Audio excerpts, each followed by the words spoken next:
As an Indigenous Australian, John was repeatedly promoted to the final rank of general in the Australian Army. He had university degrees, owned property, but was ineligible to vote or run for Parliament after Federation created Australia in 1900 to 1901.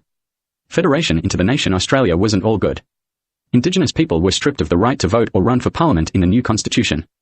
The newly branded nation still had Indigenous people as the vast majority of the adult population at the time.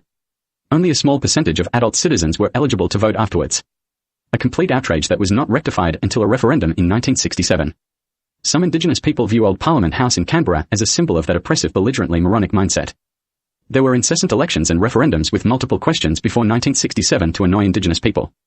At least the referendums were held with the elections.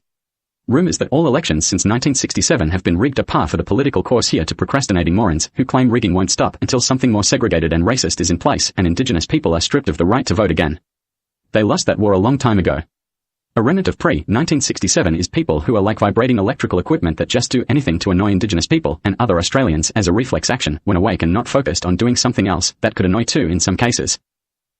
As part of Federation into the new nation of Australia, everyone born before Federation was given a new Australian birth certificate to replace the old ones. Anyone who was already officially categorised an Indigenous Australian got one mark to identify those people as Indigenous, Aboriginal. It may have been a large I in a circle, like the current symbol for information. That was done so that if it was produced as identification, it could be used to deny those people the right to enrol to vote or run for Parliament, amongst other things. Should I hang a sign instead? Those new Federation birth certificates had something to do with a spate of tens of thousands of people, mostly part Indigenous, who had their place of birth incorrectly listed on their birth certificates between World War I and World War II. My father Kevin, for example, who was General Sir John Monash grandnephew and an eligible Habsburg Duke and Lord. My father Kevin's birth certificate stated he was born in the town Trafalgar here in Gippsland. He was really born in a birthing mini-hospital in the Port Phillip Bayside suburb Street Kilda. One of the hospitals that looked like the stork out of the cartoons. General Sir John did not return from World War I until well into 1919. As a general, he was involved in all the after-operations residual duties and work, like all generals. When he did finally return, there were official public welcome homes. John's brother, my great-grandfather Vicente, was still his official next of kin. Vicente attended, but did not get to spend any large amounts of time with his brother, more involved in the very large public welcome home. After he started trying to settle back in, General Sir John became seriously ill. He was single, homosexual, and placed in an empty house provided by the Australian Defence Forces and almost disappeared. He had almost nothing but his personal belongings to his name, apart from some items supplied by the Australian Army when attempting to repatriate service personnel back into the Australian society. His brother Vicente from Gippsland was one of the few people to check on his welfare after having extreme difficulty finding out an address to visit his brother at after he settled in. Vicente could not get an address to check on his brother's welfare and became quite distressed as nobody seemed to have any update on how he was doing. He tried repeatedly to get an address and was repeatedly told his brother was Indigenous, therefore not eligible to enrol to vote. Then that the electoral roll was the only place they could look to get an address, with apologies. Vicente ended up in a formal meeting at a government department trying to get the address they had placed his brother in and seemingly getting a more empathetic response from the liaison personnel. After a long sympathetic conversation, he was told they could help. Then with a nasty little pause, they said that unfortunately they would need proof that he was General Monash's brother. My great-grandfather Vicente then quietly produced from a document satchel both his and his brother John's old pre-Federation birth certificates and both newer Australian birth certificates. Then his brother John's adoption papers, which changed his surname from Mussolini to Monash. His own change of name documents proving his name legally changed from Mussolini to Lingiari, and the official Australian Defence Forces documents proving he was General Sir John's official next of kin, amongst other documents. He was provided with an address for a repatriation house. When he did go to investigate, he found his brother John seriously ill sitting in the lounge room of the house. His luggage with his personal belongings were open on the floor around him, with minimal evidence of food that had been eaten. He was almost completely unresponsive when trying to communicate, but physical contact helped.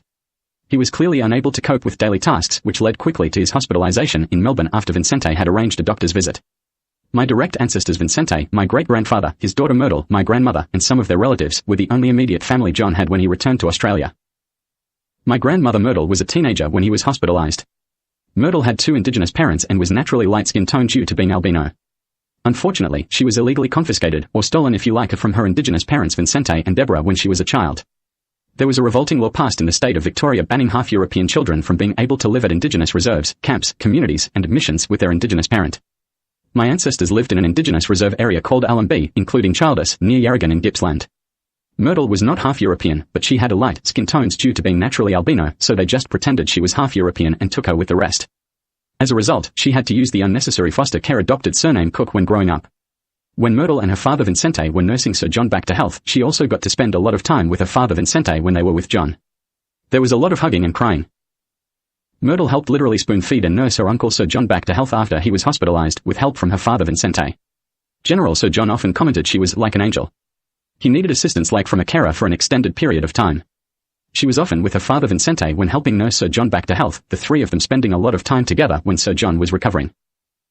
Sir John eventually recovered enough to move back to Gippsland, was eventually given the job of running the new State Electricity Commission and the new Yalon open-cut lignite mine. General Sir John formed a personal sexual relationship with another homosexual man who was part Turkish, who became his partner. A small irrelevant point that intellectually deranged types pounced on for harassment purposes, as if it was some kind of post-war treachery for him to be in a sexual relationship with a man who was part Turkish after his involvement in Gallipoli. My father Kevin Webb was born to Sir John's niece Myrtle and her husband James Henry Webb the Habsburg.